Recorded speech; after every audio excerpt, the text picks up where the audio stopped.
My name is James Walsh, and I'd like to thank you for checking out the Wrestling Epicenter here on YouTube. If you have not done so already, please do. Click that subscription button and the notifications bell.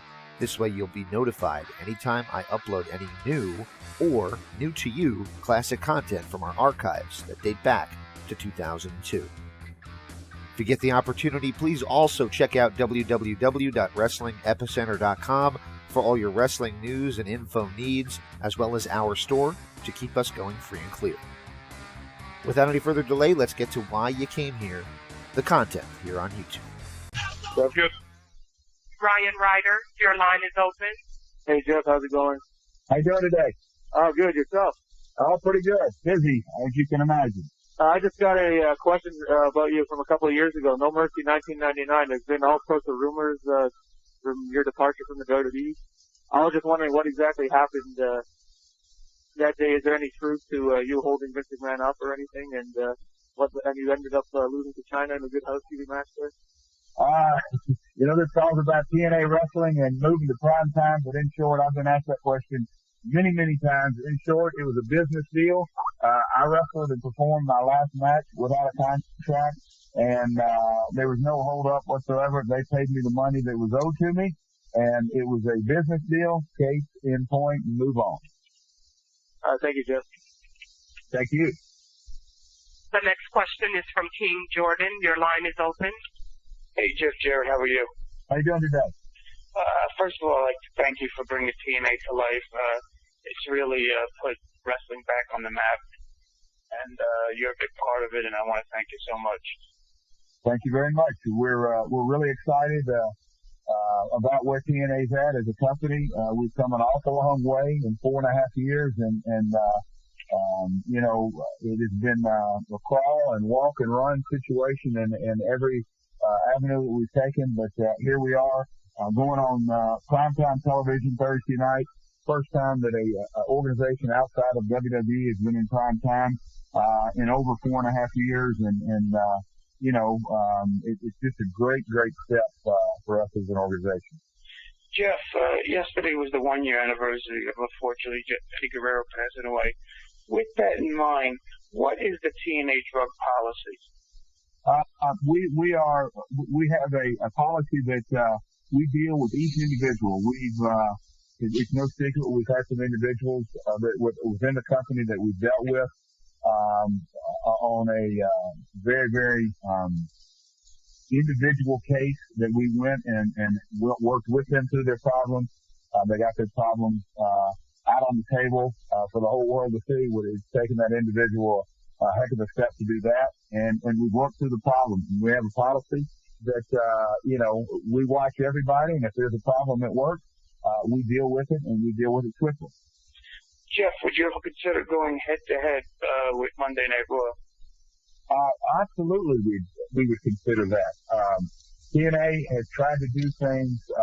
We certainly aren't going to outspin the competition. We're not going to try to outdo just to be outdoing. We've tried to be very smart in our strategic planning every step of the way. And if going head-to-head on Monday night we think is the best decision, we certainly will explore that. But I believe Thursday night, it's hard to recreate history. And in the Monday Night Wars of the late 90s that everybody remembers so fondly, there was a lot that went along with those Monday Night Wars, alongside just going head-to-head. With Hogan and Hall and Nash jumping ship, the Attitude Era being born, there were a lot of things that went side by side in that. Us going on Thursday night, a great television night, it leads, it's 3 days closer to the pay-per-view. It's a really good TV night. It's proven that. Thursday night just may be our home. Who knows what the future may hold, but head-to-head is certainly not out of the realm. Jeff, I got two names for you. Will they ever be TNA? Is a possibility. Goldberg and the Ultimate Warrior. Never say never on either guy. Both guys have a storied career and have drawn a lot of money in their day. Both of them, in similarities, didn't have a spectacular long shelf life in their runs. They sort of were like meteorites. They rose to the top very, very, very fast. And then they went away for a while. And, every time the Warriors come back, he's made a splash, whether it's good or worse. He definitely is a brand name in the industry. Jeff, I want to just compliment you on your match at Bound for Glory. I thought you were excellent with Sting, and I look forward to seeing you again, and thank you so much. Thanks for your time. Thank you. Sir, you have 16 more questions in queue. The next question is from Ryan Ward. Your line is open. Jeff, it's great to speak with you today. I appreciate you coming on. Looking forward to a big week for it. Absolutely. I have several questions. Jeff, first of all, why did TNA rehire Vince Russo, considering the fact that a lot of people look at his track record and have a lot of negative things to say about him? Well, there was one thing about Vince. Everybody's got an opinion on him, for good or worse. Vince was added to the creative process because, first and foremost, everybody wants to talk about he's a changed man, which is true. Unless you know him personally, it's hard to comprehend that. But also he has been a part of WWE, at the time WWF and WCW. And, there's a lot of, I was there on both situations and saw firsthand, Vince's strengths and weaknesses. And we brought him here to TNA, and we want to focus in on his strengths and also know that, learn from his past and our past and steer him away from his weaknesses. And, we want to make the TNA product as good as it possibly can be. And he's a part of that process now, and only time will tell. Kind of follow up on that, and somebody who I've interviewed quite a few times in the past, a friend of mine, so to speak. What's the status of Jim Cornette with TNA at this point? Me and Cornette go back, I was probably 12 years old, and I don't know how much older Jimmy is than me, but back to the days of Louisville.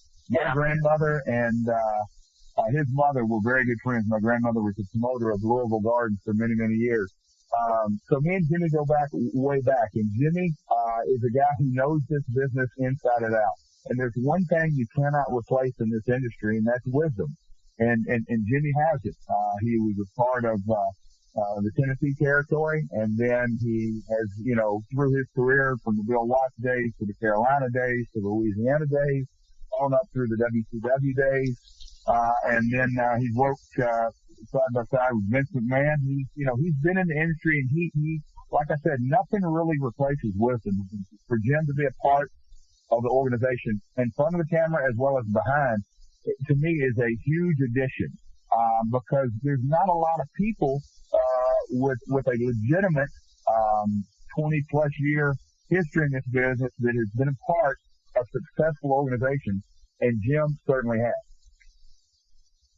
Okay, he does have a storied past, and he's never held that from me as well, Jeff, with Vince Russo. Are they going to be able to coexist within TNA? That's the great part about the wrestling business, that, life imitates art and art imitates life at times. And when Jim Cornette and Vince Russo are in the same room, it's a very, very interesting dynamic. And that's part of this business. A lot of times you've got to decide which comes first. Is it the ego or your personal situation, or is it about business? And the guys that draw that line and do business are the successful ones. And I consider Jim a very successful individual in this business. So that's my answer to that question. Is Kurt Angle v. Samoa Joe the most important match in TNA history to this point?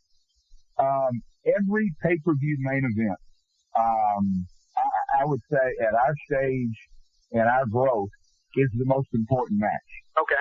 It is for a number of reasons. We're in a proving ground.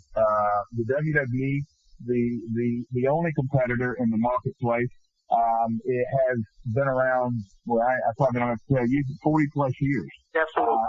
WCW had their origins were from the territory days. A number of territories ended up making up that organization, mainly the Crockett era.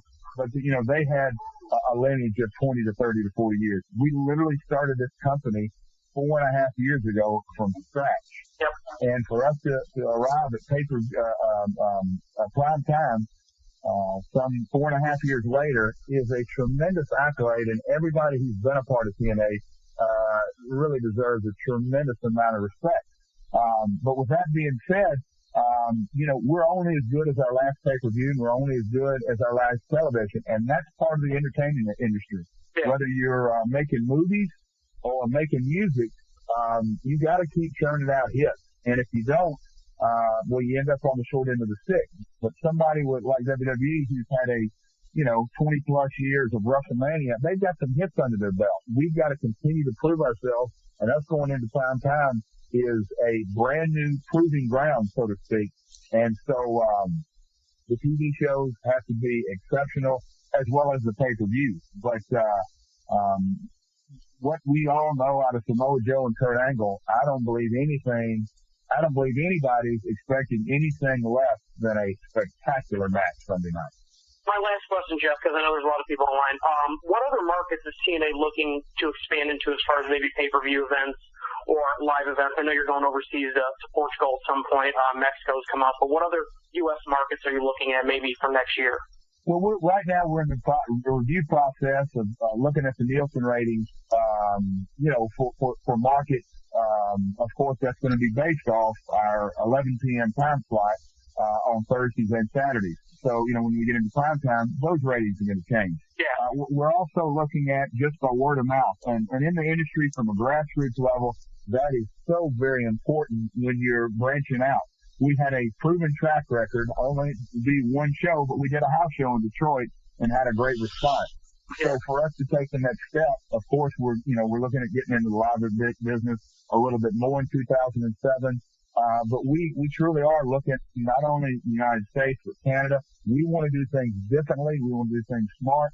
And, for me to name a few markets, obviously Chicago would have to be probably a front runner and a market in the Northeast. We get a lot of, response, whether it be website or word of mouth from the Northeast. And then, obviously, Nashville, our home base, Slammiversary, coming around. Yeah, that would be a spectacular place to have a 5-year anniversary. So there are certain markets that probably are a cut above the rest, but really we're looking at all, a bunch of factors involved, in making those decisions.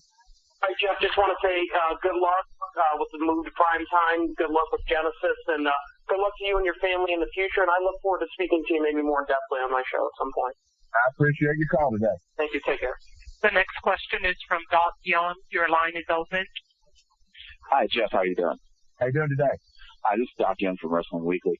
I wanted to ask you a question. A lot of reviewers have commented that by the end of an hour of Impact, the action and the storyline, they progress so fast that people sort of feel dizzy and have just trouble digesting everything they saw. With your move to prime time, are you looking to slow down the pace of the storylines and the program as a whole, or is total nonstop action the rule? Well, truly, we intend to live up to our name, total nonstop action. But with that being said, we are literally charting ground that's never been done, because we are taking an organization. We have 1 hour of television to promote, and most of the time it's basically 4 1-hour shows in a month, to do a 3-hour pay-per-view. Mm-hmm. So, and a pay-per-view involves anywhere from 7 to 9 matches. So to have intrigue and drama and storylines in, let's just say more than half of those 7 to 9 matches, they're right there you have 4 to 5 storylines. And on a week-to-week basis, we're talking 42 minutes of television time in an hour program. So as you can imagine, we have to be at a breakneck speed in order to tell stories. I'm like the next guy. We know that at times we are, let's say we're wide open in 5th year for the 60-minute adrenaline rush. But that's by design. We are doing programming that's never been done. We are approaching it differently. And we realize that at times in the business, if you want to call it, you need to let things breathe and slow down and take a deep breath. And we try to strategically do that, but we also know that television time is very, very precious. And it's a tough balance. It truly is a tough balance because we are doing something in promoting, like I said, a 3-hour pay-per-view with a 1-hour show, it's tough. Absolutely. With WWE having their film division, are any TNA wrestlers, maybe even yourself, looking to venture into films? You know, we got more than enough on our plate to run a wrestling organization. The TNA Entertainment, along with Fight TV, there have definitely been discussions about outside projects. Kevin Nash has got, he's definitely got his acting career going. Kurt Angle has offers. Christian has done things. I think Gail has done a few things.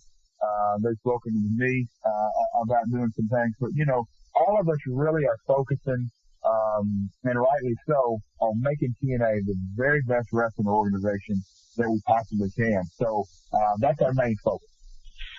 One last question before I get out of here. The reason for your hiatus, is that to, let some of the younger guys have the spotlight a little bit? What you saw on TV, I spoke from the heart. I've been going literally wide open for 4.5 years. I've got a lot on my plate, both personally and professionally. And the place for me to be right now is not in the wrestling ring. I'm taking it day by day, and that's what I intend to do. So for me to tell you I have some grandiose plans or schemes or reasons, I don't. I'd be lying. So that's really the status of Jeff Jarrett, the wrestler. And I've going back from I wrestled 7 years on the territory days. Went straight into WWF. Worked there, contract, went straight to WCW, back to WWF, and back to WCW. Mm-hmm. So, my career, I've had very, very, very few breaks. And this is a much needed one. All right. Well, I wish you guys the best of luck, and congratulations on your primetime spot. Go TNA. Thanks for your support, man. Thanks for your call. Bye. Your next question is from Woody. Your line is open, Woody. How you doing, Jeff? How you doing today, Woody? Not too bad. A couple of quick questions here for you. On the 23rd of May, 1999, we lost Owen Hart to go over the edge basically. Do you think the pay-per-view should have been stopped after this? I've been asked that question many, many times. And there's not and to put yourself in Vince's shoes, there wasn't a right and a wrong answer. For anybody to say they were prepared for that situation, I don't think you can be prepared even today for it. So I think there would be heavy criticism both ways. And for somebody to say, well, this is what Owen would have wanted, there's no way that you could possibly think of that answer as well. That's a really, really tough situation. Very tragic. Nothing good came out of that situation. To this day, it almost seems unbelievable, unreal that happened. Yeah. Can I get your thoughts on the events that took place in Connecticut this week with their house being cancelled? Say that again?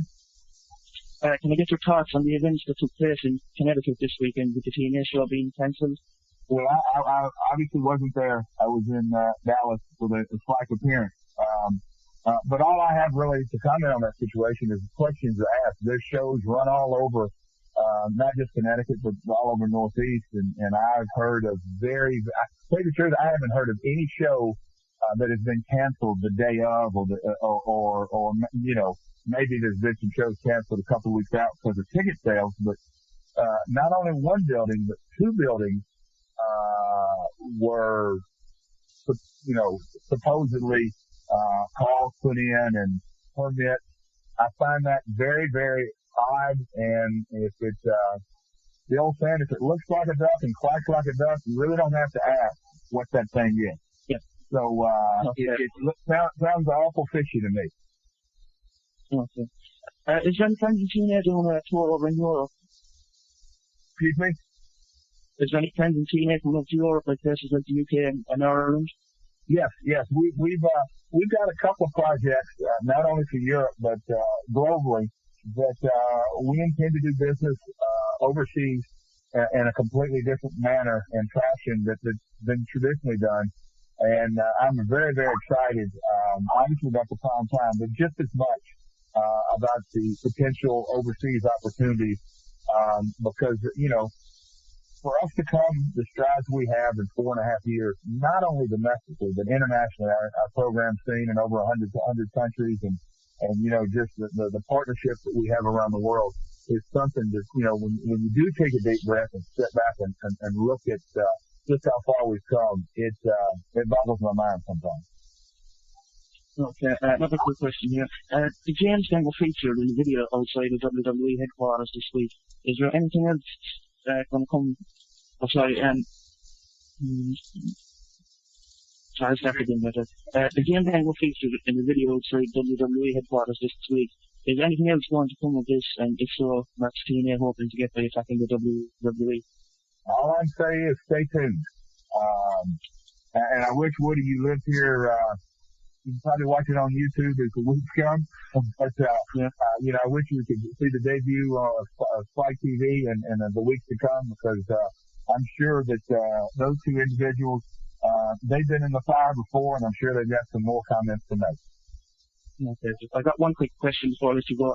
I recently got a chance to interview Joey Legend, and I take it from the interview I took with him that you're not the best of friends. Can I get your thoughts on that? I've always respected Joe. I think he's got a tremendous amount of talent. Joe's Joe, and we got a mutual friend in Scott Lamore. And if Joe's got a beef with me, he's not the only one. That's the wrestling business, and that's just part of being in the professional wrestling world. That's great. Thanks for your time, Jess. Take care. Your next question is from Black Jack Brown. Your line is open. Jeff, how's it going, brother? Uh-oh, Black Jack Brown's on the line. You got it, brother. What's going on? How you doing today? I'm doing pretty good. With the WWE wrestlers and the talent back here, it's pretty evident that they want to jump ship, and I'm sure you might have heard that as well. And how do you feel about that? I didn't get the very beginning part of your question. You said the WWE wrestlers? Wrestlers, the talent that's here. There's a lot of them that are looking to jump ship. Yeah, Black Jack, you wouldn't believe the call. Well, I know. How do you feel about that? I know. I believe it's number one, it's a part of business. It's the nature of the beast. That's first and foremost. Number two, it says a lot when you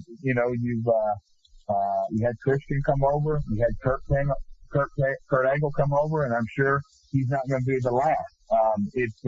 It says something about our organization, and we strive to absolutely make our TNA roster as strong and as deep as we possibly can. And it's something that comes with the business. When things are getting good, interesting things start happening. I know. That's the great part of business. Almost like WCW when they were in their heyday, So right now it looks like TNA is going through their spot where they're going to be like that. Brings interesting things to the wrestling world once again. Yeah. Just to reiterate what I said, things are getting interesting, to say the least. All right, Jeff. You take care. Talk to you soon, brother. Yep. The next question is from Jim Barcella. Your line is open. Jeff, what is the projected goal for TNA's successful rating-wise and new time slots? There's some internal projections with Spike. With us doing I think the average is right at a 1. I certainly think moving into prime time, you have to give it a couple of tenths of a point of rating point jump. I think a lot's going to be told. Obviously, November, December, you're in the holidays. You're in sweets month. January, February, and March is going to be very interesting to watch. But a 1-2, 1-3 would be considered very, very successful program. Of course, internally at TNA, we want to do much better than that. But realistically, we're a brand new product, never been seen in prime time before outside of a couple of specials. So we, at times we've got our realistic hats put on. But we're expecting great things over time. Nothing happens overnight. Literally, the last time Raw went, back in 92, 93, when it came on, it was a process that took a number of years to build the program up, and then WCW did it much faster, but they took their Saturday night audience that had been in prime time on Saturday nights for however many years that would have been, probably 12 to 13 or 14, I guess, back from 82, so maybe longer than that.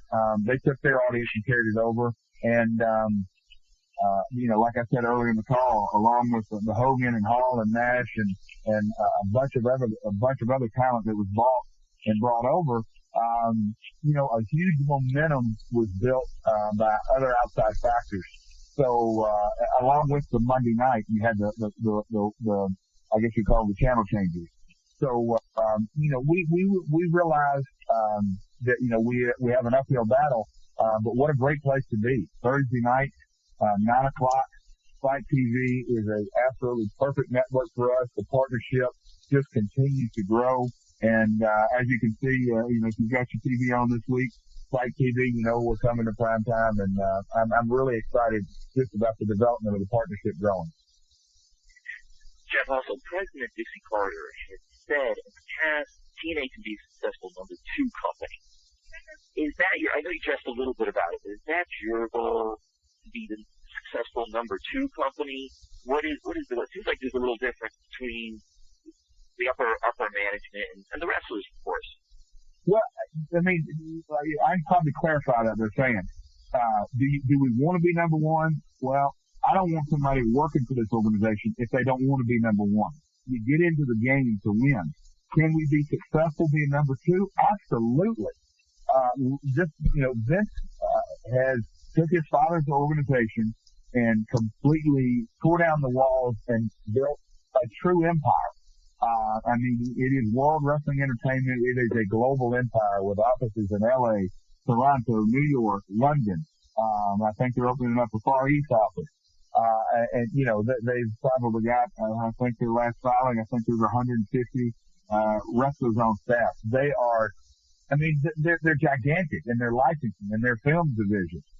They have got 20 something WrestleManias under their belt. We're looking, obviously, to improve on what we've built. So for us to be number 2, hell yeah, we'd be very, very, very, very successful at number 2. Do we want to be number 1? Absolutely. Nobody gets in this game, certainly, to be in second place. But I think there was two different, I think you're asking two different things. And lastly, Jeff, I know in the past how you repeat that involved in a special referee for service. Is the next step here to try to do something different? We saw the Hogan Nash Hall, that whole NWO thing, use the real names, things like that, bring a little more reality. Is the next step here to do something different and bring Pride or UFC or anything like that into pro wrestling and sort of incorporate that? And tell me if I'm wrong. I think they used to do things like that in Japan, where they have wrestling matches and UFC matches on the same card. Right. That's a very interesting proposition and definitely been discussed internally. But I think we are two different audiences, and I'm talking about in the U.S. I just do think that the very base of it is two different audiences. If you're talking about mixed martial arts and professional wrestling. But I also think part of your question was, what is the next evolution? What's the next thing? And I think, as a company, we're trying to be innovative, in front of the camera and behind the camera to do things different, to do things strategically, not to do things same old. And I said in an interview, a couple of weeks ago, I think there are different ways. And when I say pull the curtain back, I'm not talking about just selling the magic of the business.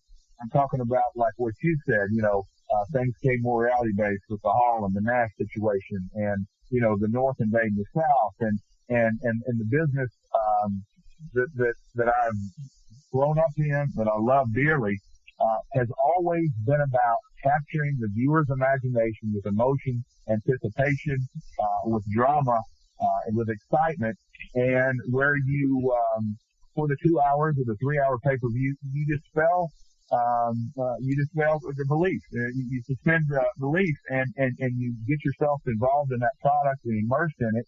And that's what we're looking to do. Always have and always will. Thank you, Jeff.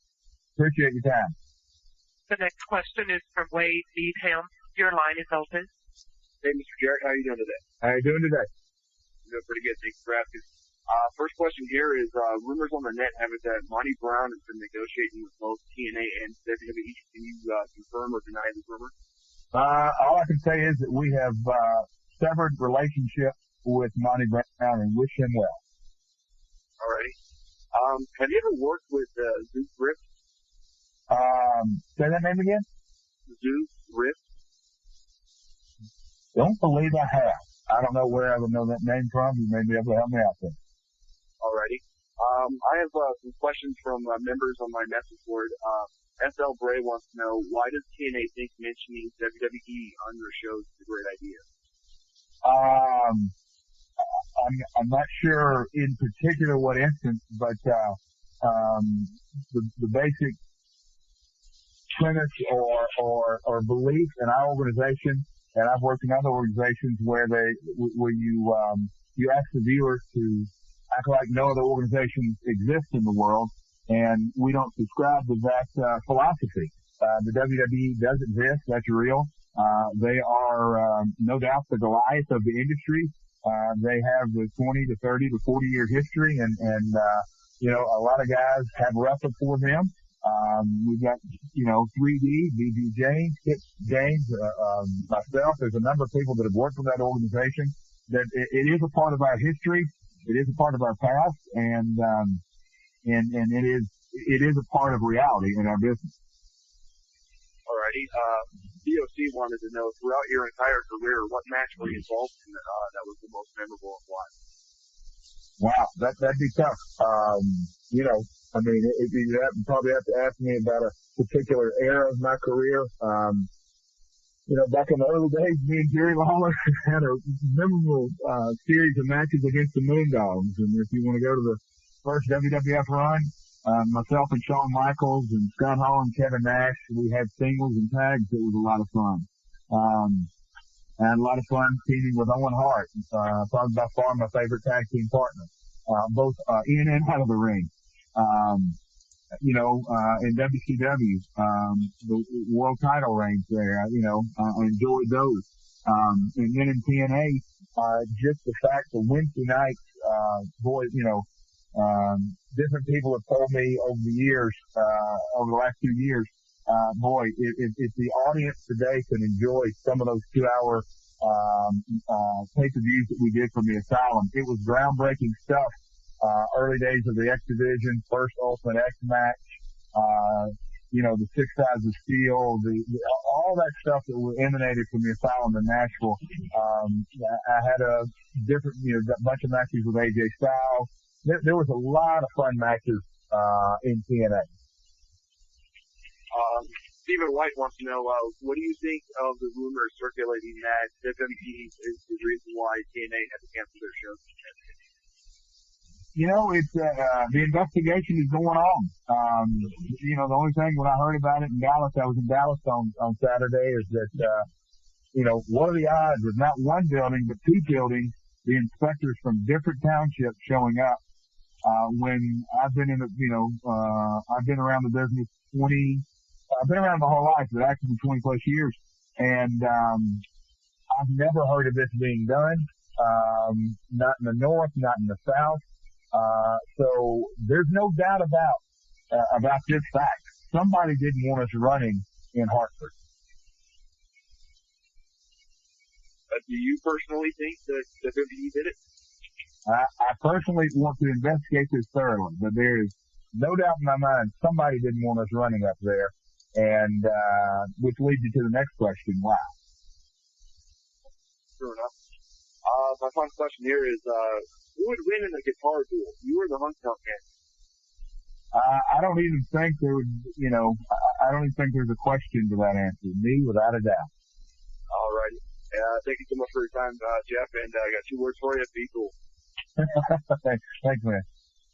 Patrick Kelly, your line is open. Hello, Mr. Jarrett. How you doing today? How you doing today?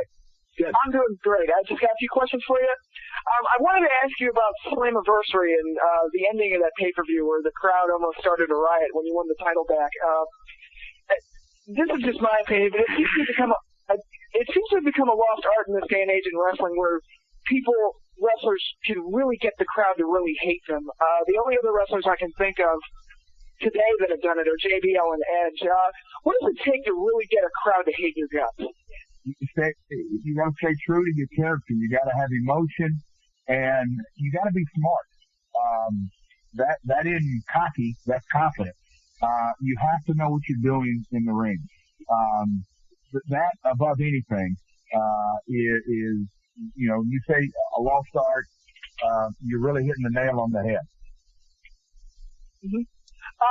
Now, with you taking time off from at least on TV, who do you see taking over and being the top bad guy in TNA? The floor is open. To me, our roster is so deep and so strong in every division. You look at the X division, you got AJ, you got Daniels, you got Saban, Sanjay, Lethal, Finchie, Shelley, Starr. All those guys are just excellent performers in the tag division. You got James Gang, you got 3D, you got AMW, you got Naturals. And I know I'm leaving somebody out there. You got LAX and AMW. I mean, the two that are in the hottest program there. LAX is cutting edge of stuff that I've seen in 10 years. And then you go to the heavyweights, Christian, Rhino, Joe, Angle, and the list goes from there. I mean, it is really, really a deep roster. And in this business, in the WCW days, WWE, in the height of the war, WCW had such a deep roster. They went out and bought everybody. They had, literally referees making six figures. So much money was being spent, but in reality, you can only focus on so many stars. Certainly in our organization, in a 1 hour program, but even in a 2 hour program, you can only have so many stars. So we are very, very deep when you look at it from that perspective, and the roster is very, very strong. I agree with that. I also want to ask you about house shows. Now, from what I've read, a lot of the house shows have been getting really good reviews, and I was wondering, is there any chance of any of those shows being released on DVD? There is a chance. And our DVD launch, and that's something that, all facets of our business have, they're really, really growing. I mean, we've got a UK DVD launch, November 27th with, Best of Joe and Bloody Brawls and Knockouts and Lockdown. And here in the States, we are, we're really picking and choosing because we've got so much material, not just, house shows, but all the Asylum days. We've got our 50 Greatest Moments DVD comes out November the 21st. And that DVD is just, it'll knock your socks off. It's something if a TNA viewer is interested in just sitting down and watching the best of the best in clips, that's a great piece of DVD. So to answer your question, we are definitely archiving all of the footage from the house shows, and it will be released in some shape, form, or fashion in the months and years to come. All right, awesome. One last question. Kurt Angle coming to TNA was obviously a huge surprise. Definitely the biggest surprise I've seen in wrestling in a long time. Does TNA have any other aces up their sleeve? Well, it wouldn't be an ace up our sleeve if I told you. That's true. But the surprise and suspense and anticipation, it is the essence of the business. So every wrestling organization ought to be looking for ace up their sleeve. All right, awesome. Well, thank you very much, and good luck with TNA going to prime time. I know I'll be watching. Thanks for your support. All right. Your next question is from Chris Ferguson. Your line is open. Thank you, Mr. Jarrett. It truly is an honor to speak with you. Appreciate your time today. Thank you. I guess the first question I have for you is, I know they mentioned Warrior and Goldberg, but there's another wrestler who's very young still. How about Chris Jericho? Great performer. I've known Chris 10 plus years and always respected his ability.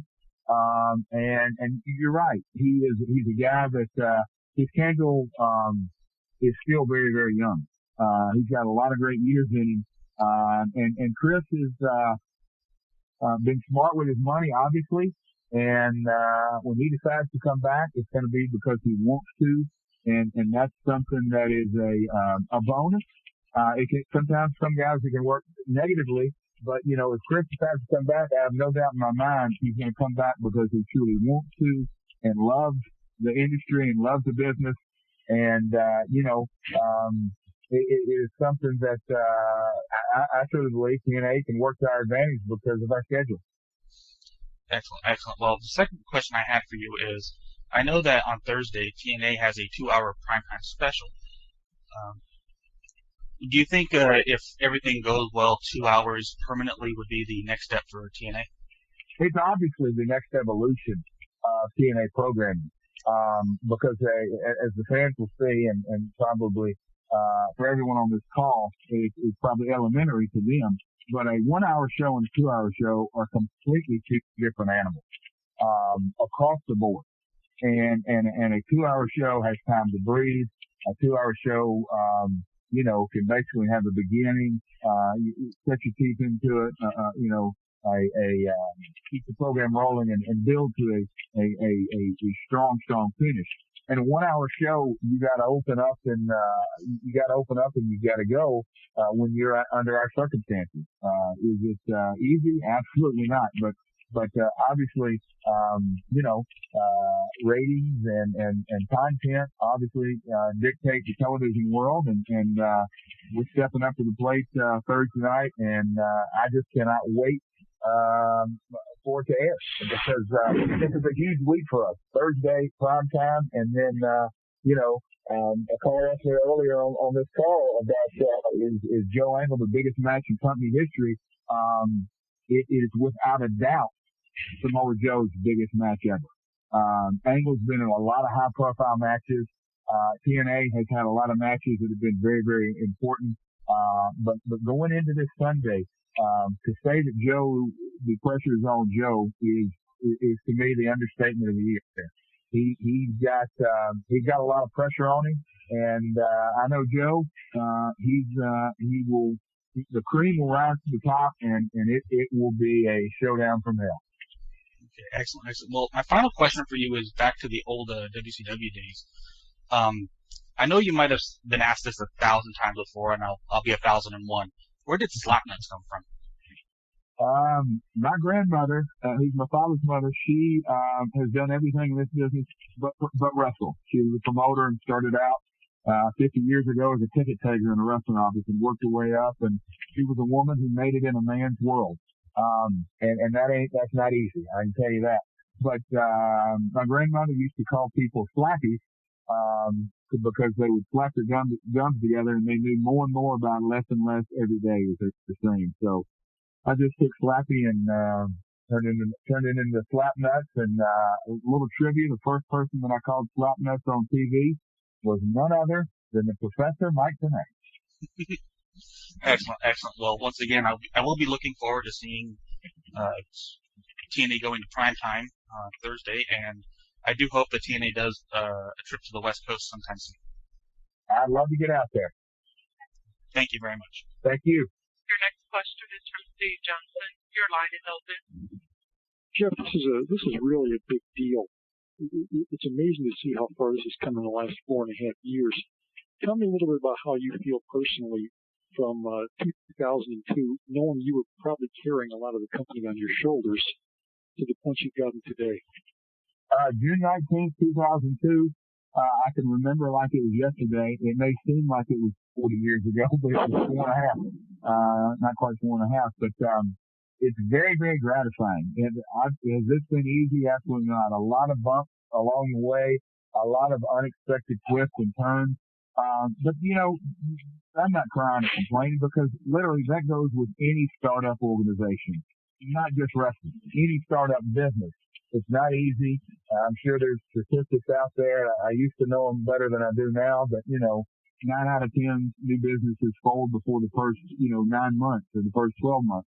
And here 4.5 years later, we've got an opportunity before us that is unheard of in the history of television, the history of the wrestling business.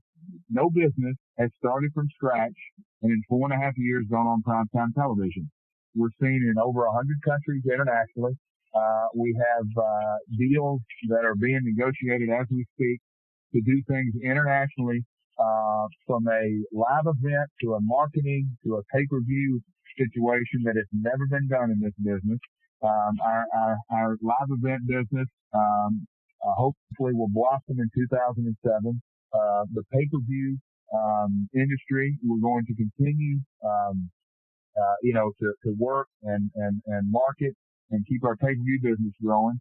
Our internet is just something that everybody involved with that should be very, very proud of, because it continues to grow, on a daily basis.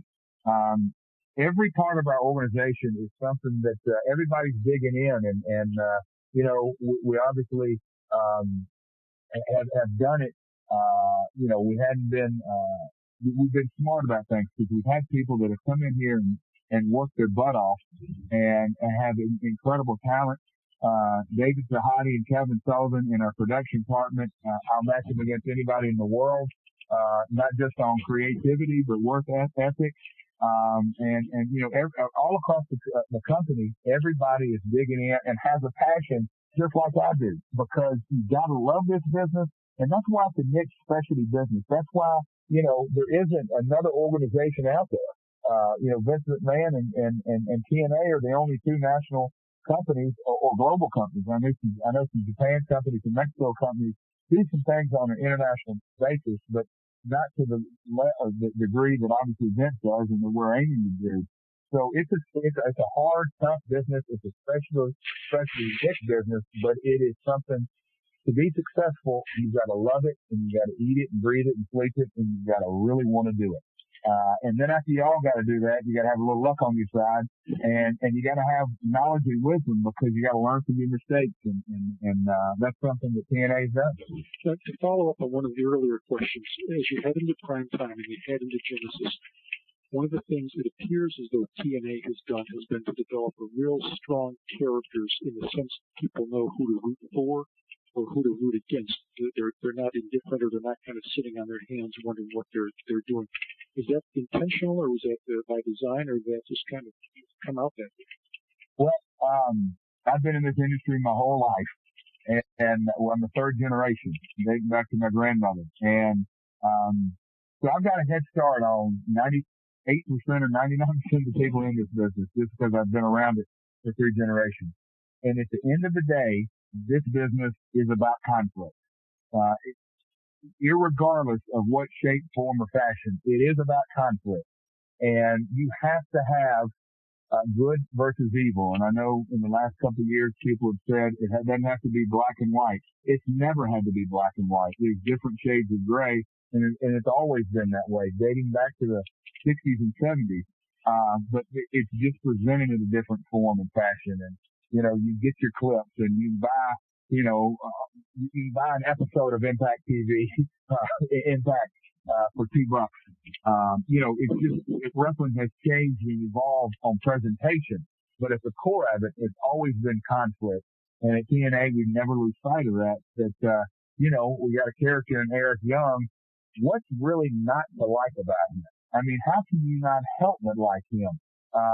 And then, when you get into the Angle Joe situation this Sunday, both of those guys have a hell of a reputation coming in. Kurt's reputation is from outside of the TNA circle, and Joe's reputation has been built inside TNA, an undefeated. It is a true dream matchup. Is it by design? Hell yeah. Finally, Jeff, just as I've watched you a little bit, I see a lot of Tojo and a lot of Jackie Fargo and some of the things that you've done. As you step back just a little bit and look at the bad guy work you've done, or the heel work you've done, is that something you were comfortable doing, and did you enjoy that particular character? I was a good guy for the first 7 years of my career, and I busted onto the scene with WWF in '93 as Double J, and have never looked back. Enjoyed. That's who I am, for good or bad. That's who I am. I look back on the different things I've done in my career, and I'm absolutely proud of my work, and it's, I've got a track record and intercontinental runs and world title runs and stuff like that. And, you get into this business to be put in those positions. Was there a little Kojo and a little Jackie Fargo in there?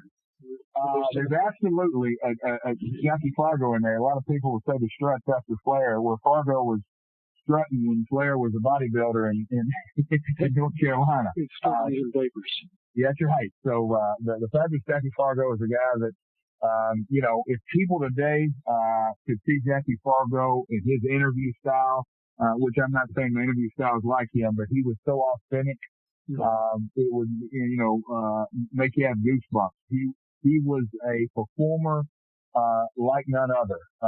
He could have you laughing 1 minute, crying the next, and pissed off the next. And Jerry Lawler and his, certainly before he became a commentator, was just an incredible performer. I called said earlier talking about, the lost art. Guys that latch on to certain aspects of guys that have performed in the past. The old saying that a lot of those guys have forgotten more than some guys will ever know. There's a lot of truth to that, because if you study how the art of human emotion and reaction, a lot of that can help today's performer go a long way, because it's not all about the flip-flop and flying. That's a very short shelf life. Thank you, Jeff. Best of luck to you. Appreciate your call. You have 12 more questions in queue. The next question is from Adam Mark. Your line is open. Hey, Jeff. How you doing? How you doing today? I had a couple questions for you, just two quick ones here, because I know some people want to jump in here. The first one has to do with ratings, and it was something that I found really interesting, because when, it's kind of hard to track, how many people were watching weekly in the weekly Wednesday night era, then to jump to Fox Sports Net, it was pretty hard because that was regionalized. The Spike TV era, it's been really interesting to watch the numbers and stuff like that. Just the question for you in terms of ratings, how much do you guys watch the ratings and the quarter hours and see? I know it's a short time span, like you were talking about before. It's 60 minutes, but it's more like 42 with commercials. How often do you guys really pay attention to those quarter hours and see, what's working, what isn't working? How many times do you pay attention to some of the stuff you're going head to head with? I mean, you guys had to go head to head with the World Series and some of the playoff games this year. Do those things come into play when you take a look at the ratings at the end of the day? We look at them absolutely on a weekly basis. The thing that you have to factor in and I now I can officially say at our old time slot, we do have a replay, the encore this Wednesday, and I'll get that out, which is going to be some pretty cool stuff. We got an encore of this last Thursday show. It's this Wednesday at 11.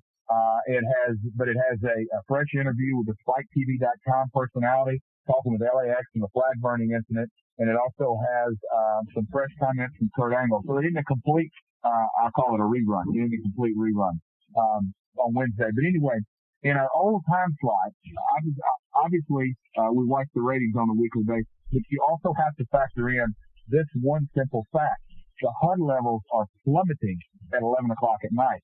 The prime time in networks, is, 7 to 10, or 8 to 11 Eastern. So you absolutely have to look at that just the overall usage of television are plummeting when we're coming on the air. So that is a reality, and that is an uphill battle. When we move into prime time, you can throw that factor out the window. Obviously you're going to have, it's a more competitive slot. But you got your football games on, and you're going to have, Grey's Anatomy on, and you're going to have all the other network and cable programming. But what we have looked at, from day one when we came on Spike were, how we did what used to be in that time slot on Saturday night as well as Thursday night. In both cases, we made tremendous gains, from the programming that was originally in that place. And, our hopes and wishes and expectations are that this Thursday we're going to continue to improve on what Spike, used to have in that time slot. Is the competition there? But yeah, that's sort of what we want here, that we want to get in a position where a lot of people around television sets, so we're vying for that competitive, eyeball, and we're getting them to tune into our programming and attempting to teach them. And also, one quick question too: how much longer do you see your company doing television in Orlando? Do you possibly see yourself expanding out to other cities, or is that going to be something you're going to attempt first with pay-per-view, test that, and then maybe see the TV go elsewhere besides just Orlando? Well, I think the smart situation would be, obviously, to take the pay-per-view on the road because, when you're asking people to come out to watch a TV taping, there's no secret that your priority, so to speak, would not be the customer buying audience because you have a TV world. It's just a matter of numbers. When you do TV, when they do Raw or SmackDown, they're literally shooting a television program to 4 million people. They may have, on a good night, however night, between 2 and 12,000, whatever it may be. So it's a little bit different. In our situation, I think we need to take the pay-per-view on the road, and have a fantastic 3+ hour experience where that fan walks away and has nothing but glowing reports to say about the TNA experience. And I think that's what they did, when they came to Detroit at Bound for Glory. From the minute you walked in the door, you got to meet all types of personalities from TNA, and you got the T-shirt giveaways, and the pre-show started, and then that show rocked and rolled, and by the end of it, when they walked out, they had a brand new champion, and the viewer and the fan went away happy, and I think it was a good experience, and I think we need to continue to do that before we begin to even consider taking the television product on the road. But things in this business can happen very fast. I was a part of WCW when Nitro went from 1, 2 to 3 hours, and then all of a sudden Thunder came on the scene, and I mean it was basically an animal that got out of control real quick because of the success and the numbers that they were doing, and that's the fun part of the wrestling business. All right, Jeff, thank you very much, and good luck to TNA this Thursday. Thanks. Brian Algerbright, your line is open. Thank you. Good afternoon, Jeff. Appreciate your time today. I appreciate you taking your time to answer all these questions. I only have 2 questions for you. First of all, with TNA advancing to the pay-per-view now and going to prime time on Thursday, you guys have your own toy line. What do you envision as the next step for the company? The last caller was probably one of the next steps. I mean, the licensing program that we have from Marvel, which is a great partner at their action figures. Midway Games, we're going to be developing that, and it'll be out at the end of next year. That's going to be just a big part of our product. We've got a CD coming out on November 21st with our music, Third Degree Burn. We've got a lot of licensing avenues opening up for us, but I call it taking the pay-per-view on the road, taking the live events on the road, taking the television product on the road is an evolution that we'll be doing over the next probably 12 to 36 months.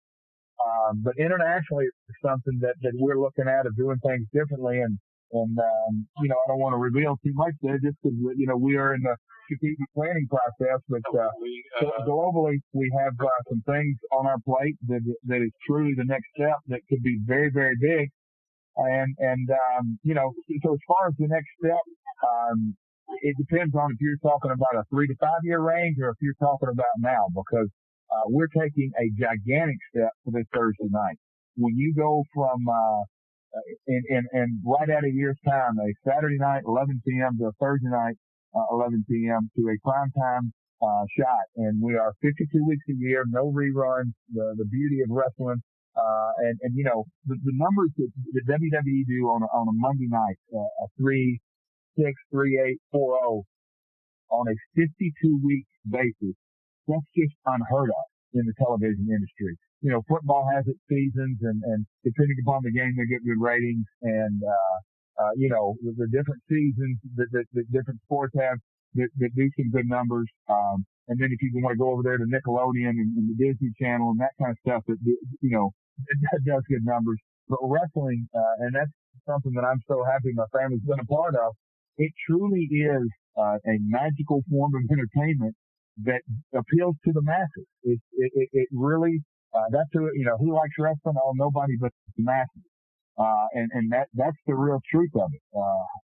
We've got fan bases from around the world that are very rabid, very vocal, but that's what's unique and that's what makes our industry so good and so special that, everybody likes to play Monday morning quarterback. But that's old hat to wrestling because everybody likes to, play booker, likes to play finisher, likes to be TV writer, likes to be promoter, likes to be, you live vicariously. You're going to be a manager one day, a wrestler next in your mind. Everybody can relate to wrestling because it is Shakespeare to the masses. That's very much just the point I try to get across to several of our readers to have a weekly column. Secondly, Jeff, you're taking time off now for the first time, and as you said, many, many, many years. What's been going on with you? Have you just been relaxing, or are you taking more of a look at the business aspect of TNA as opposed to the talent and putting your body out there along with all these other superstars? Well, this call's not about me and my career. And I answered it earlier, but the place for me not to be right now is inside a wrestling ring. Like I said, I've got personal and professional things that I'm taking care of. And, on the professional side, prime time, it doesn't get any more important than that. And I'm doing everything in my power, that I can humanly possibly do to make the primetime product as good as it can be. All right, Jeff. Thanks a lot for your time, and hope all goes well with primetime on Thursday, and can't wait for Genesis on Sunday. All right. Thanks for your support, man. James Walsh, your line is open. I got through this time. How you doing, Mr. Jarrett? Good to speak with you. Hey, James. They cut you out. You're supposed to be the first call. That is correct. Thanks for remembering. My question for you is, I call them Trekkies of sorts, the internet wrestling crowd that has been, you're the guys who gave TNA birth. It's been your vision since the beginning, and they're the ones who constantly are saying things like, oh, Jeff Jarrett's killing the company. What is your opinion on some of the people who have been overly critical of yourself? Hey, that's what this business is all about. If you got thin skin in this business, you better run for the hills and get as far and as fast away from it as you possibly can. They're entitled to their opinion. My answer is we're in prime time this Thursday night. That says it all. And couldn't be happier for it. That is, I am, and I take it. I'm not complaining. I am judged differently than any other wrestler on our roster. And I'm not denying that. But what I will say is what you just said. 4.5 years ago in Huntsville, Alabama, a company called TNA was born, and 4.5 years later, through a lot of trials and tribulations and a lot of hard. It's hard for me to put in words, and I don't do it justice. The amount of work and man hours and passion and truly blood, sweat, and tears that have gone into this organization. The proof's in the pudding. That's not going to stop guys from being critical, nor do I want to stop them. I think that's what makes our business so unique, so special, is that people are so passionate about our business that they will sit down at their computer and just go to town and criticize the hell out of everything they watch. And that's what makes it unique. But you know what? As long as they're watching, as long as they're out there talking it, you can't buy advertising like that. Well, from a guy who actually ordered the first pay-per-view and, to be honest, ordered the majority of the Wednesday night pay-per-views, one of the things that was great about the Wednesday night shows is that they were live. And that's still what's great about the Sunday night pay-per-views is they're live and things like the Kurt Angle surprise. You wouldn't get that unless you were watching it live. Do you think that Impact would benefit from going live? There's no doubt. That goes without saying that, if you want to take it outside our organization, and go back in history, absolutely, Nitro always had a magical feel about it. Controlled chaos is what at times that show was, but man, there was something magic about it. Raw on occasion will have, just that controlled chaos out of feeling that only you can get from live television. Put a football game or a basketball game on tape delay, and the results will be in the numbers. Wrestling has that same aura and feel about it. When you do live television, it's very, very spontaneous, and everybody has to come prepared. Everybody better come with their A game. And I'm talking about from the announcers on down, because you got to be ready Because when you step out and that red light's on, you can't rewind. Exactly. Is that something you guys are planning on doing, or is that something that's still on the cards? It'll be in development between TNA and Spike, and we're doing things smart, and if you want to turn the flip side, when you have a tape show, the magic of post-production can lend itself and present itself, and you have to take the negatives of non-live and turn those into positives, and that is done through post-production on all accounts, and you get a very, very well-produced wrestling show. Well, I'd like to wish you the best of luck both with your TNA wrestling product. I'll be watching this Thursday. It's a big step for the company. And with your personal life, and I'll just leave it at that. Thank you so much for your time. Appreciate your support today. The next question is from James Gutman. Your line is open. Hey, Jeff. How are you, man? How you doing today, James? I'm doing good. I just have one question for you. We talked a lot about the 4.5-year history of TNA, and you guys are on an upswing now, but looking back on the last 4 years, if you could pick one thing that you think was a mistake, either creatively or maybe behind the scenes, that if you could go back, maybe you would do a little bit differently, what would you choose and why? Oh, man, let me think. As a philosophy, and I'll come up with something. As a philosophy, I've always tried to take, I had an old basketball coach who taught me this. You never learn from victory. You always learn from defeat. And that really is true in life. But if you want to talk about mistakes, I'll give you one. The Duck Cup. Right. You know what? We tried it. And you don't ever know if you don't try Duck Cup, and if you don't try Ultimate X's. The Ultimate X's could have been a colossal failure. But now it is probably it's the most unique match in wrestling, and with the stars and the talent in the X division, those things are only going to get better. So for every, I just hope that for every Duck Cup you have 10 Ultimate X's. That was actually the example I was going to use when I first answered the question with the Duck Cup. That's it, Jeff. I know there's a lot of people waiting. Good luck to you, MLL AAA show. May or may not happen. Would TNA ever consider bringing in Mystico from CMLL to compete in the X division, or maybe turning LAX into like an NWO gimmick with possibly having different members from the Mexican wrestling world showing up every once in a while? Well, I mean, Mike Tenay, the professor, that name, he didn't just, that name was given to him. He has absolutely earned it, and Mike keeps a pulse on several wrestling organizations from around the world. And he has always brought up different names and performers, and Mystico has always been one of them. So, we've had in the PWI 500 this year, very, very high. Yeah, we've got a working relationship with AAA right now, and Antonio Pena, I consider him a dear friend who came to the asylum, and we work hand in hand with each organization through the early years of TNA, and I respected him. A lot of people wanted to slander Antonio, but every time I went down there and you saw those full houses, they wanted to talk not bad about how he promoted wrestling. Well, when you have sellout houses and excellent TV ratings, I think that speaks volumes. So, but certainly I've heard Mystico, and there's several other names down there that would fit the X division, but we'll see what happens. Okay, one final question.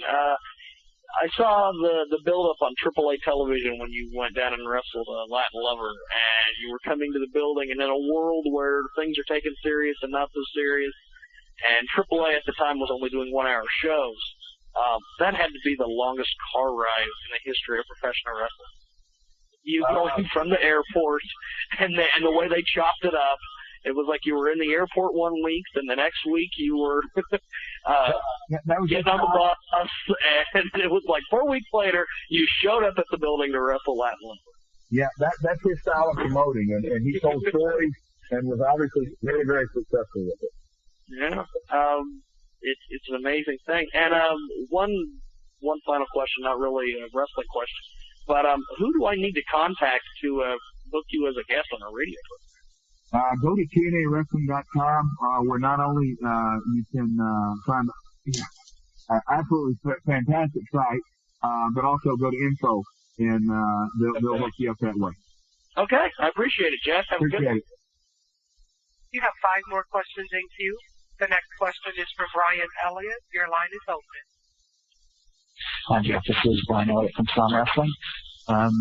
Just wanted to ask, do you expect the majority of your future fan base to come from the current WWE audience, or do you think that TNA is more likely to attract people who are currently disgruntled with the WWE product? Going back on a study that was done 5+ years ago, when WCW and WWF were at their height, basically you only had a 10 to 15% crossover. You had your, we'll call them Coke and Pepsi. You had some people who like to drink Coca-Cola and some people who like to drink Pepsi. So I don't think the American public has changed drastically from that. Do I think we can capture part of WWE's audience? Absolutely, because we are professional wrestling. Both programs have wrestling rings as the center stage. Theirs is 4 sides, ours is 6 sides. There is a difference. Ours is more innovative and looks more like 2006. But I think there are a lot of fans out there that went away from wrestling, that basically quit watching when WCW went out of business and had gradually found interest in other types of entertainment. I think they are, I think they're out there time. That's the guess. So there's the opportunity, really, or you think, to take from both WWE's fan base and from fans who then have not, who are not currently watching WWE? I think our opportunity is more for I call it the non-WWE watchers. Yeah. Okay, that's all I wanted to ask. Thank you very much, Jeff. Thank you. Cheers. The next question, Brian Soul. Your line is open. Hey, Jeff, good to visit with you, and congratulations on the move to prime time. I appreciate your support, as always. Yes. I know you like to keep things close to the vest, but I was wondering, because there has been so much speculation, rumors, other wrestlers have referenced it, you referenced it in this particular call.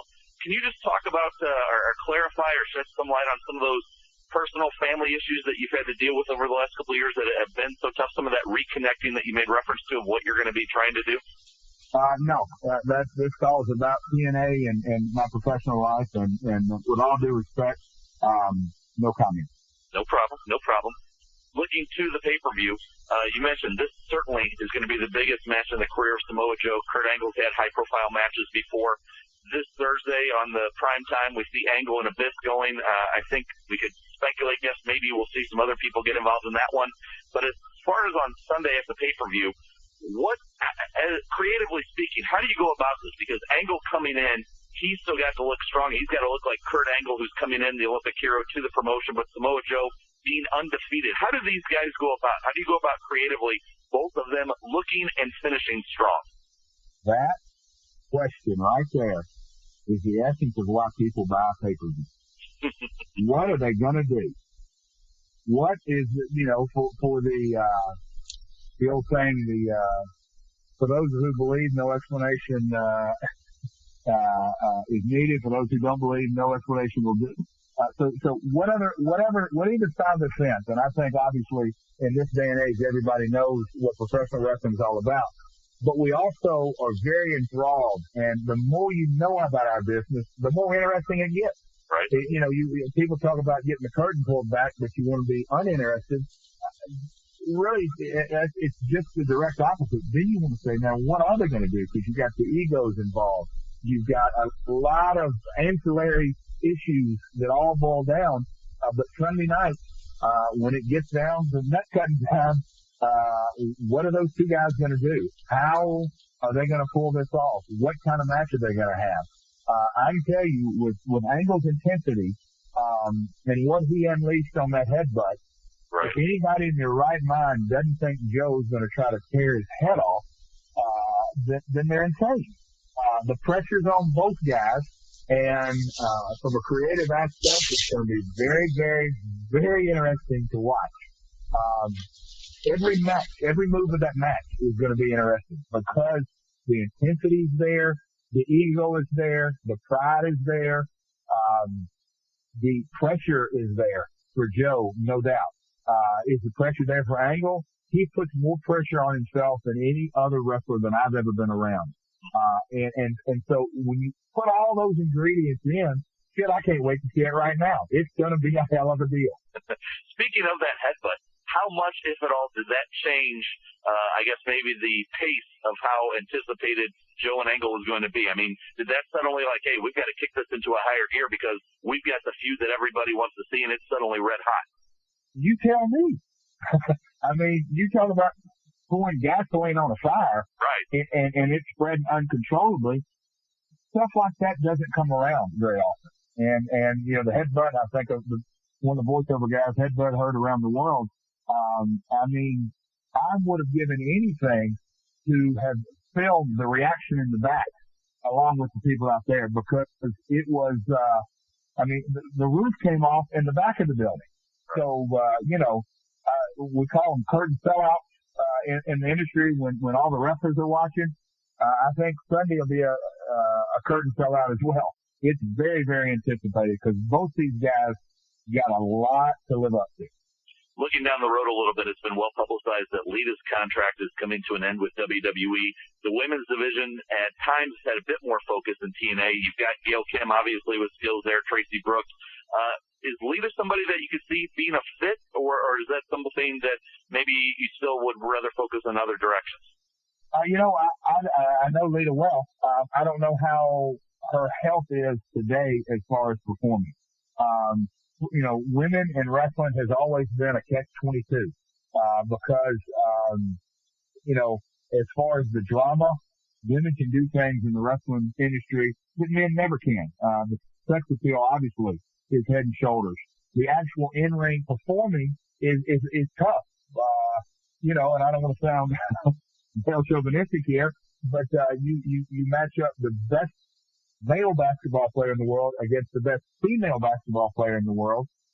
When it gets right down to athletic ability, there's no question. The female cannot compete with the male. But in wrestling, the female, the male can't compete with the female in the sex appeal, in the drama, the love interest, those kind of deals. So, women in wrestling is a catch-22. It's a tough situation at times, but it can be very, very entertaining done correctly. So I'm not really sure where Lita's, where her career head is at right now. I understand why you mentioned Chicago and a couple of the other cities for pay-per-views, but certainly, you know, St. Louis not too far down the road. What does the Gateway City have to do to bring TNA finally to St. Louis? All I'm saying, Matt, is stay tuned. I think you'll be very, very happy. All right, Jeff, again, appreciate the time and continued success. Good luck on the primetime move. Thanks very much. Thanks for your time. Jim Barcelona, your line is open. Any talk still going on with Daniel Puder? Daniel was interested several months back, and you're probably reading like I am. Curtin Puder, boy, they got a war of words going on, and Bubba's a smart man. He's getting the mileage out of this. Bubba knows the wrestling game and been taught by the master. So, but no, to answer your question, the question was, have any been taught? Zero. And, quickly here, you mentioned Vince Russo being the changed person. Professionally and personally, I think he was on a TNA, a Christian broadcasting program and all. Is that part of the change, or are you talking more professional? Both. No, I'm talking absolutely both. And you probably couldn't have in Vince's case one without the other. But Vince has changed his personal life, I'd say drastically. And he's been a friend of mine for many, many, many years. And, he's a different guy. And, so that relates to his professional side as well. And, you know, I've done nothing but enjoy the time I've spent with Vince today. And lastly, your father one time appeared, if I'm correct, on the WWE website, a picture of him bringing a wrestler in. Is that the case? Your father is no longer involved with the TNA company? Does he have any thoughts about how things are going in TNA at all? I can't comment on his thoughts, and I certainly can't comment on that situation. Okay, thank you, Jeff. Thank you. question is from Woody. Your line is open. Yeah, just quick question. If you had a choice to bring in any two guys from WWE, who would it be and why? Say it again. If you had a chance to bring in two guys from the WWE into TNA, who would it be and why?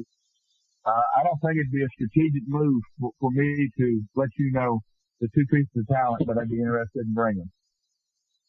Okay, another question. Where do you see TNA in 5 years' time? Do what now? Where do you see yourself in 5 years' time in TNA? Myself professionally? Yes, and TNA, the company. I'm taking it one day at a time from my personal standpoint, and as far as the company, I believe we will be an incredibly strong global presence in the wrestling industry. Perfect. Thank you, Jeff. You have one more question in queue. The next question is from Ryan Ryder. Your line is open. Hey again, Jeff. I actually love the Duck Cup, so I thought it was kind of funny. Do what now? I actually like the Duck Cup. I thought it was kind of funny. Oh, you like the Duck Cup? Okay. Hey, see, there's some, it's different strokes for different folks. I don't think you were in the majority, though. Yeah, I know, but my question to you is Scott Steiner. He made a big comeback earlier this year alongside yourself. How's the negotiation going with him for a new contract? Big Papa, as always, picks and chooses his spot. Scott is an incredible performer with a long history and successful history. And Big Papa, I'm sure, will set his sights on his return at the right time. And prime time is probably no better stage too. Dixie Carter, how's it like been working with her for the last couple of years? I alluded earlier today about a woman making it a man's business. And Dixie, in the country music business, I think it's a little more, she was trifecta, her original company, public relations and advertising, a very successful organization. Her transition to the wrestling business, she'll tell you, hadn't been easy. But the one thing that she does have, and not the only thing, but the one thing, is the passion she has. So it's been a great experience. Her entire family, obviously, owe a tremendous amount of thanks and gratitude toward them. It's been an incredible learning experience. But specifically on Dixie is that she has that passion that you have to have to succeed in the wrestling business. I don't know if you'd be able to talk about this or not, but Jay Hoffman, whatever happened with the lawsuit that was talked about in late 2002? No comment. Wouldn't waste my time talking on him. Okay, well, I've been watching TNA since day one, and I wish you the best of luck. TNA is upward from here. Appreciate it. Take care, Jeff. Have a nice day. The right away. The next question is from Michael Johnson. Your line is open. Hey, Jeff. Mike Johnson, PW Insider. How are you? How you doing today, sir? I'm doing good. One name that has not been touched upon is the guy who currently holds the NWA title, and that is Sting. It was well documented that he signed a one-year deal. You guys are coming very close to the tail end of that. What does the future hold for him in the company? Has there been any negotiations about extending it? Is there an extension signed yet? We are. Yeah, I don't want to comment specifically on details, but obviously negotiations are going on. When Sting walked out at Bound for Glory, literally that was the first time anybody within the organization had seen just how he looked. And, I'd have to turn the question not just back on you, but anybody. I was very impressed. He's highly motivated. He took his game to another level. And Sting's the type of individual who just has that it factor, and he's always had that it factor. When it's time to step it up, he does. We are certainly excited about taking TNA and Sting to the next level. Okay, a couple other questions. You touched upon earlier about the internet fans. One interesting piece of reaction to the Samoa Joe Kurt Angle storyline is that there seems to be a contingent of fans who feel like it's too soon. If you had your choice, would you have drawn it out for a longer storyline before getting to that first pay-per-view match, or do you think Angle's hot, Joe's hot, we need to go with it now and the timing's right with the primetime debut? Well, in the wrestling business, Mike, and you know this as well as others, the creative process is subjective. There is not a right, and I'm saying absolute. There's not an absolute right and an absolute wrong in 90% of the decisions made. When we're coming on prime time, I present the question, why not come with your best foot forward? Kurt Angle with his reputation outside the industry, outside TNA, and Samoa Joe with the momentum he has inside TNA, the timing to me couldn't be better, couldn't feel more right.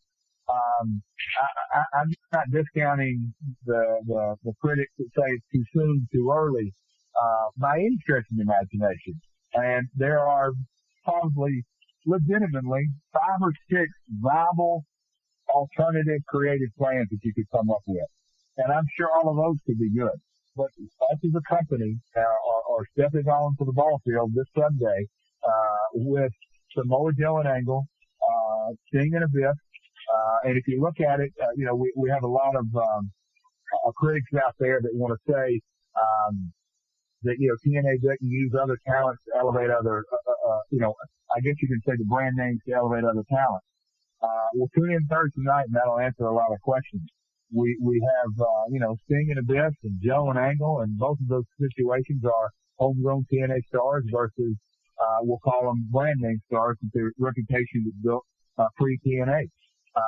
So, to say it's too soon, they're not all 100% right, but they're certainly not all 100% wrong. And I think when we come up from prime time, this is what we've been working for from a television standpoint. You don't really get any bigger than Thursday night at 9 o'clock. Certainly the head-to-head is a situation that is a possibility. But when you reach prime time, you don't get any bigger audience, than prime time. So to put your best foot forward, that's what we're doing. Okay. And, one last question.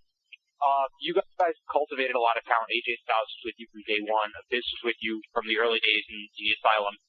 You guys have also taken a lot of names that have built themselves up on the indie circuit.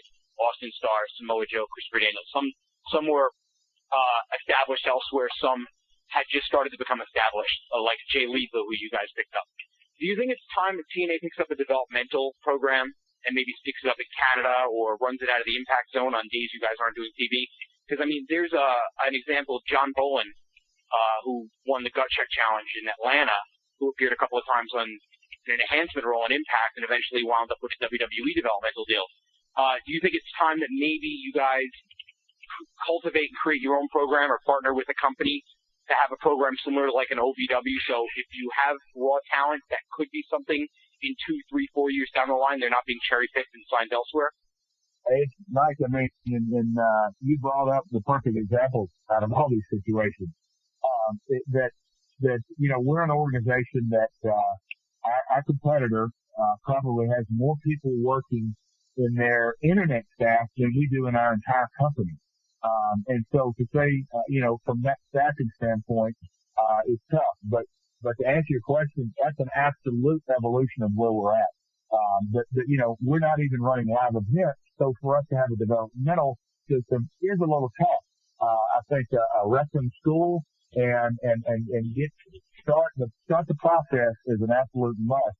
I think the first step would be a wrestling school. The second step would be developmental and at least get them on an ongoing training program. Okay.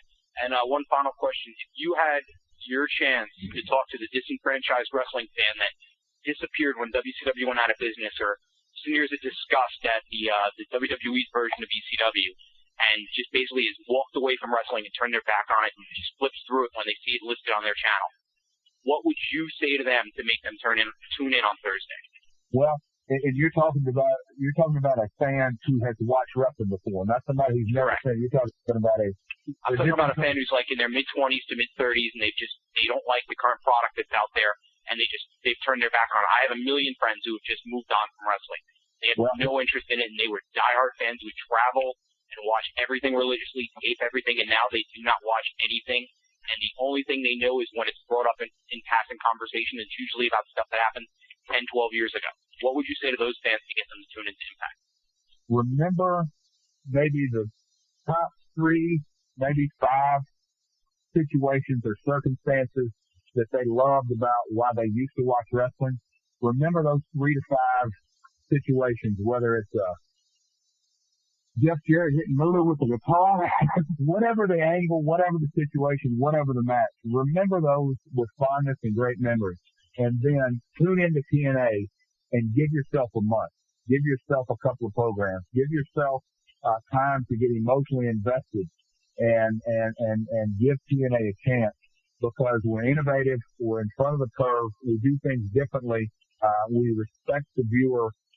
We respect their intelligence. We respect their passion more than anything, and to give us an opportunity to win you over as a fan. All right. Thank you for your time, Jeff. Thank you. So there is one more question in queue. King Jordan, your line is open. Yes, Jeff, I just wanted to ask you one more thing. You started a program with Hulk Hogan a couple of years ago. I think it was in Japan. You hit him with the guitar, and after that, Hogan was never to be seen. Can you bring me up to date on that story? Hogan had personal health issues that prevented him from participating with TNA. And that's it. Can you ever see Hulk Hogan in TNA? My understanding is that Hogan signed a 20-year deal with his good friend Vince McMahon. So I think that would put Hogan plus 70. And I do not particularly think that even if we wanted the Hulkster, which and you think I'm kidding with this, he'll still have a hell of a name value at 70. I don't think the Hulkster is going to be interested in performing. So I think it's a mute point. Jeff Jarrett, you got to get to the Big Apple, NYC. When is it going to happen? I think the Center would be a great place. I can't wait to get up there, because the last time I was in New York, I got out of a cab and walked over on the street corner. It was real windy up there, and behind me where there was a pizzeria, and the guys were in there flipping the dough, and it was straight out of a cartoon. The guy flipped his dough up in the air and saw me on the street and started yelling Double J, and the thing came down on his head. And the New York fan base, certainly that I was, that I was a part of, that I spoke to, and the Jeff Jarrett fans in New York, you talk about passionate.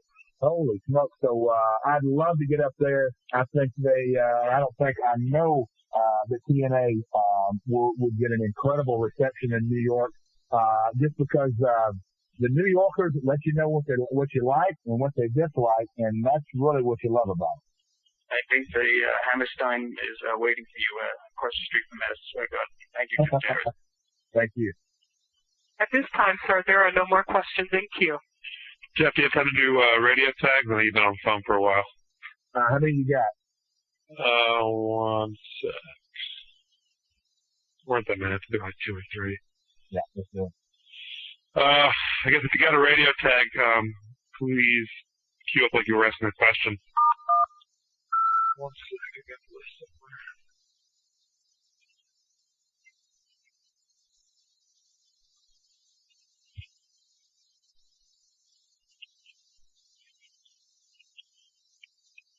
Okay, the first one is from Wrestling Epicenter.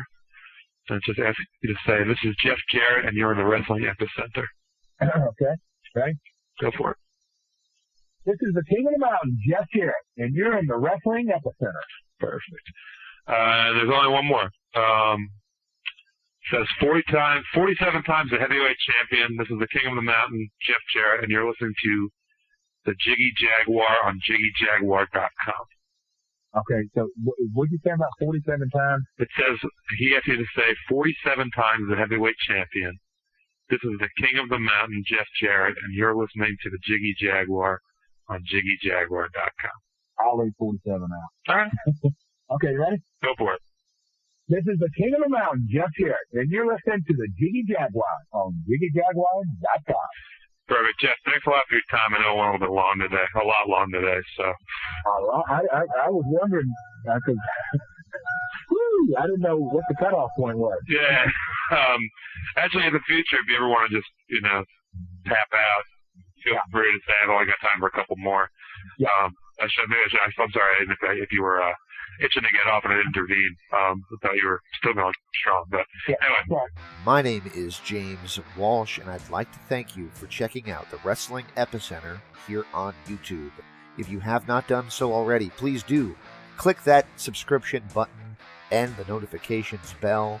This way you'll be notified anytime I upload any new or new to you classic content from our archives that date back to 2002. If you get the opportunity, please also check out www.wrestlingepicenter.com for all your wrestling news and info needs, as well as our store to keep us going free and clear. Without any further delay, let's get to why you came here, the content here on YouTube.